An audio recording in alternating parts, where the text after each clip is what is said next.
Muito bom dia, está com o Observador. Só agora ligou o seu rádio, seja bem-vindo. Eu sou a Maria João Simões. Comigo estão a Carla Jorge de Carvalho, a Judite França e o Paulo Ferreira, nas manhãs 360. E neste direto ao assunto, na véspera do encontro que junta mais de 60 mil testemunhas de Jeová no Estádio da Luz, recebemos António Madaleno, ex-ancião da religião. Bom dia, António. Bom dia. Muito obrigada por ter aceitado o convite do Observador. Começo por lhe perguntar, de uma forma muito simples, esteve 3 décadas nas Testemunhas de Jeová, subiu na hierarquia, chegou a ancião e entretanto saiu. O que é que aconteceu? Foram quase 40 anos, é verdade. O que aconteceu foi que cheguei a uma altura da minha vida em que comecei a questionar certas coisas. E a pior coisa que pode acontecer a alguém que está dentro de um grupo de autocontrole é questionar, é começar a duvidar e a pesquisar coisas que depois vão de alguma forma mostrar que aquilo em que acreditava não era bem assim. Mas houve algum momento particular? Houve em relação à questão do sangue. Portanto, a questão do sangue foi o que mexeu comigo. A minha esposa fica grávida, nós falamos com o obstetra, ele coloca-nos várias situações que poderiam acontecer durante o parto, hemorragias, por exemplo, e ele próprio disse, é assim, se houver uma hemorragia grave durante o parto, não há alternativas que salvem a vida. Portanto, ou é o sangue a sair por um lado e a ter que levar sangue por outro. Não preciso fazer uma transfusão. Exatamente.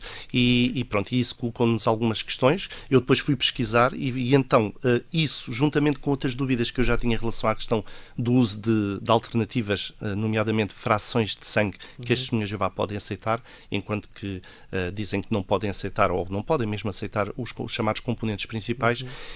E isso levou-me a questionar o assunto e a pesquisar muito e cheguei à conclusão que realmente esta doutrina é uma atrapalhada.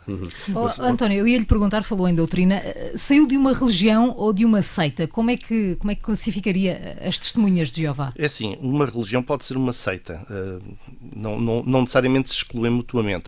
É uma religião porque é uma religião no sentido espiritual, no sentido institucional. Uma seita, esse termo é considerado um termo pejorativo, mas a seita em termos sociológicos é simplesmente um grupo que se separa de um grupo maior e cria a sua própria interpretação doutrinal. Eu uso o termo mais seita destrutiva, porque a seita destrutiva normalmente é um grupo que gira em torno do líder ou líderes, e são os líderes que determinam tudo o que a pessoa pode ou não pode fazer, o que é certo, o que é errado. Mas de forma arbitrária ou fundamentada em alguma doutrina? Não, é claro que é fundamentada acima de tudo, neste caso, na interpretação bíblica. Ou seja, eles pegam em certos textos bíblicos, usam-nos de forma muitas vezes descontextualizada, muitas formas de forma uma interpretação muito pessoal, como por exemplo acontece em relação à questão do sangue, em que não existe mais ninguém que use esse tipo de interpretação, nem os judeus que seguem a lei mosaica com respeito ao uso do sangue a seguem, e portanto o que eles fazem é este uso da Bíblia para chegar a um fim, e um fim que acaba por ser o controle absoluto da vida da pessoa, porque a vida da pessoa gira em torno do grupo. É por isso que diz que é uma seita destrutiva. Sim, o termo técnico, digamos assim, é seita destrutiva. Os americanos os ingleses usam o termo cult. Em português, cult é culto, mas o culto não tem esse sentido pejorativo. É por isso que eu uso o termo seita destrutiva. Há pouco disse também que era um grupo de autocontrolo. Sim. Em que é que se reflete esse controle, concretamente? O controle reflete-se em a pessoa estar totalmente dependente do grupo, em termos emocionais, em termos psicológicos, em termos doutrinais. Não pode discordar do grupo. Se discordar do grupo, vai ter problemas sérios. Por exemplo, enquanto uma pessoa que é, por exemplo, católica, pode acreditar nisto ou naquilo, seguir mais de perto isto ou aquilo, e não é perseguida, entre aspas, ou seja, não é prejudicada por causa disso. Por exemplo, nas testemunhas de Jeová, se uma testemunha de Jeová passar a discordar de algum ensino, por pouco que seja, ela é considerada apóstata. Ou seja, ela vai contra o ensino doutrinal da religião.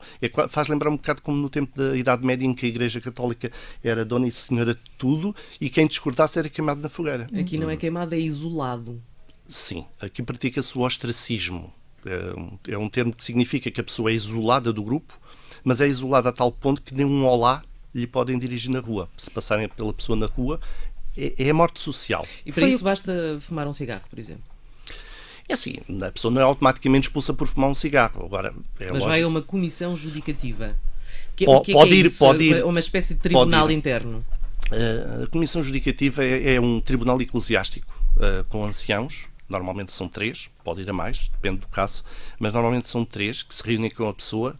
O objetivo, conforme eles dizem, é ajudar espiritualmente a pessoa, mas no fundo o que vai acontecer é que a pessoa vai ser julgada e vai ser analisado o assunto e visto se a pessoa merece ser perdoada ou não. Uma segunda oportunidade. Exato. Se não, se o caso for realmente grave dentro dos trâmites da religião, a pessoa é expulsa, portanto é desassociada, é o termo usado nas testemunhas de Jeová, é desassociada, e a partir do momento em que é dado o anúncio, fulano tal não é mais testemunha de Jeová, as pessoas deixam de falar com ela. Mesmo de família? Automaticamente. Mesmo as pessoas de família? Depende dos casos. Por exemplo, se a pessoa morar dentro de casa,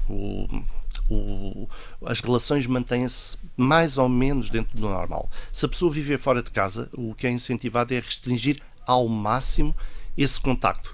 Mas é ao máximo mesmo, é só mesmo quase em casos O que é que lhe aconteceu sérios. assim concretamente quando tem este afastamento em relação ao grupo? Há muitas testemunhas de Jeová que decidem afastar-se silenciosamente. Foi o meu caso. Ou seja, elas não querem entrar em choque com a religião, não querem perder a família, não querem perder os amigos e simplesmente deixam de ir às reuniões, deixam de pregar, afastam-se. No meu caso foi isso que eu fiz. Chega um momento em que isso é notado. Claro que sim. Mas pronto, se a pessoa não levantar muita polémica, ao contrário do que eu fiz, porque acabei por ser um ativista. Por ser chamado por uma comissão judicativa como apóstata, que é o termo usado na religião. E depois tornou-se não ativista, não é? Eu já era ativista, só que era anónimo. Pronto, essa pessoa acaba por, conforme estava-me a perguntar, se me puder repetir. Eu perguntei-lhe o que é que aconteceu consigo no processo. Sai de uma forma discreta? Sai de uma forma discreta, mas já tendo já algum tempo ativismo em segredo e depois... ou seja, as relações familiares mantiveram-se dentro do normal e acabei por, manter a minha vida separada do grupo. Quando é que acontece, então, esse momento da exposição e o que é que acontece na relação que tem com as testemunhas de Jeová? O momento da exposição é quando eu dou uma entrevista, portanto, a uma ex-testemunha de Jeová no Brasil, porque isto é quase uma comunidade também, de pessoas que se apoiam mutuamente, que são expulsas e apoiam-se. Ele faz-me uma entrevista e eu, entretanto, eu sou reconhecido, sou chamado a essa comissão judicativa e pronto, e aí eu levei a minha carta de desassociação ou dissociação, que é quando a pessoa automaticamente diz que não quer ser mais testemunha de Jeová, e entreguei e pronto, e foi assim. António, quando fala o ser ativista, sempre fui um ativista, mas mais em silêncio, teve uma necessidade de se tornar um ativista? Porquê? Por causa de outras testemunhas por si? Sim. Eu há muitos anos, desde 2006, que desempenho o trabalho de ativismo em segredo. E porquê? Primeiro começou com a questão do sangue, a expor secretamente o que eu achava da questão do sangue. E à medida que eu fui tendo contacto com pessoas que estiveram e que estão na religião, eu vi o sofrimento que elas passavam.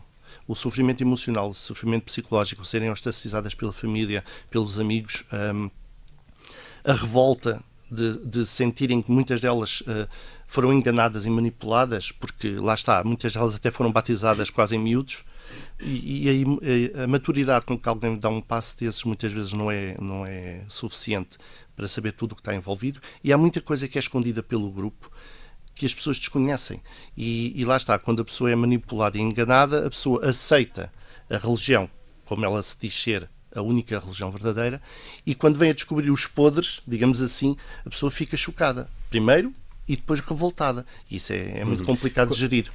Quando diz que as pessoas são enganadas, porquê que isso acontece? Isto é, a estrutura das testemunhas de Jeová faz isso porque há religiões, e não quero estar a estabelecer nenhuma comparação, que é motivação financeira, se quiser.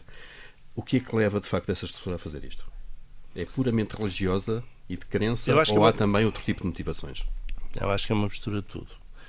Nestes grupos, acho que é uma mistura de tudo. É a mistura da parte financeira, que é muito importante, porque nenhuma religião sobrevive sem dinheiro. E como é que é financiada as testemunhas de Jeová?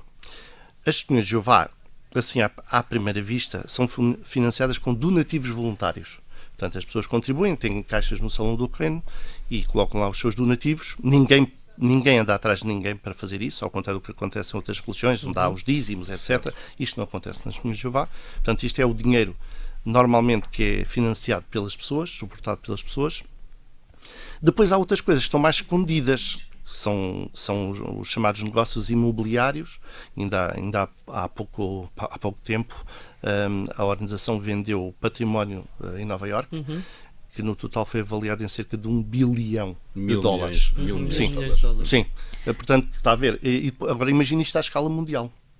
É muito dinheiro. E há outros negócios escondidos, investimentos na bolsa, etc. Há muita coisa, hedge funds, muita coisa. Já nos contou alguns pormenores do poder económico que esta organização tem, mas aquilo que pregam no dia-a-dia é a frugalidade e, portanto, as pessoas não devem sequer ter um grande empenho na sua carreira. Exato. A organização incentiva as pessoas a manterem uma vida simples. E a não procurarem desejos materialistas, a alcançar, por exemplo, prosperidade a nível material. Pronto, esse é o objetivo. E isso depois influi na forma como eles desincentivam, por exemplo, a faculdade, ou seja, os cursos superiores, é fortemente desincentivado. Até mesmo as regras internas da religião para os anciãos e para os servos ministeriais dizem que os seus cargos devem ser reavaliados caso eles ou familiares deles, dependentes, filhos, vão para a faculdade, podem perder os cargos. Portanto, estamos a ver aqui a pressão de grupo muito forte neste sentido de manter portanto, uma vida simples, ou seja, no fundo é manter as pessoas tão simples e tão, digamos assim, tão pouco informadas e cultas que é muito mais fácil manipular, não é? Uma pessoa que não tenha conhecimento e com pouco acesso à informação. Também é desincentivado o uso da internet. É assim, o que é desincentivado não é o uso da internet, é o que eles podem chamar de mau uso da internet, que é ir pesquisar coisas que não são aconselháveis, como, por exemplo, matéria apóstata, matéria que fala de modo crítico contra a religião. Isso é totalmente desincentivado. Aliás, se for descoberto que alguém está a fazer esse tipo de pesquisas, vai ter problemas, vai ser chamado, vão querer saber o que é que se passa, até para tentar ajudar, entre aspas, não é? Portanto, o objetivo é que a pessoa pare com isso, porque isso depois vai, lá está, criar dúvidas, criar incertezas e provavelmente a pessoa vai se deparar com informação que não condiz com o que a organização diz e lá está, foi o que aconteceu a mim, basicamente. E acontece a milhares de outros em todo o mundo. Portanto, foi o mau uso da internet. Não só, mas também. O António Madaleno, desde que saiu das Testemunhas de Jeová, tornou-se ativista. O seu ativismo tem que objetivo? Alertar a comunidade para este tipo de práticas, pedir a intervenção das autoridades de alguma maneira, e pergunto-lhe também isso, se acha que as autoridades devem ou não intervir. Qual é o seu objetivo nesse ativismo? É assim, o meu ativismo começou principalmente para expressar a minha opinião, neste caso sobre a questão do sangue, e depois desenvolveu-se tal ponto de não só ser para alertar para coisas que eu discordava, mas também para alertar não só a sociedade, como para alertar testemunhas de Jeová que eu sei que frequentemente vão à internet pesquisar em segredo e fazê-las pensar, ou seja, desenvolver o sentido crítico e mostrar-lhe que há coisas que elas desconhecem, expor a organização e também o ajudar pessoas que estão naquela situação de que querem sair da religião, mas não conseguem sair, porque, como eu costumo dizer, é uma prisão sem grades. As redes sociais fazem-se ali de alguma maneira. Isto é o círculo de amigos e de familiares acabam por prender as pessoas lá dentro. Sim, porque lá está, a pessoa sabe que se sair vai perder a família, vai perder os amigos, vai perder... Ou seja, a pessoa é incentivada a criar dentro do grupo todas as amizades. Muitos deles até casam dentro da religião, porque é isso que é incentivado. Portanto, os amigos, a família, tudo dentro da religião. De repente a pessoa passa a discordar da religião e é expulsa, fica com o quê? Deixa-me dizer só aqui uma interpretação. Eu diria que uma religião que faz, digamos, aqui uma espécie de evangelização porta a porta com senhoras já de alguma idade parece absolutamente inofensiva. Sim. É assim, não são só as velhinhas, como se pode dizer, pessoas de idade que fazem a pregação. Assim, há pessoas de todas as idades. Talvez essas pessoas mais idosas tenham mais tempo para fazer e se vejam com mais... Têm mais tempo.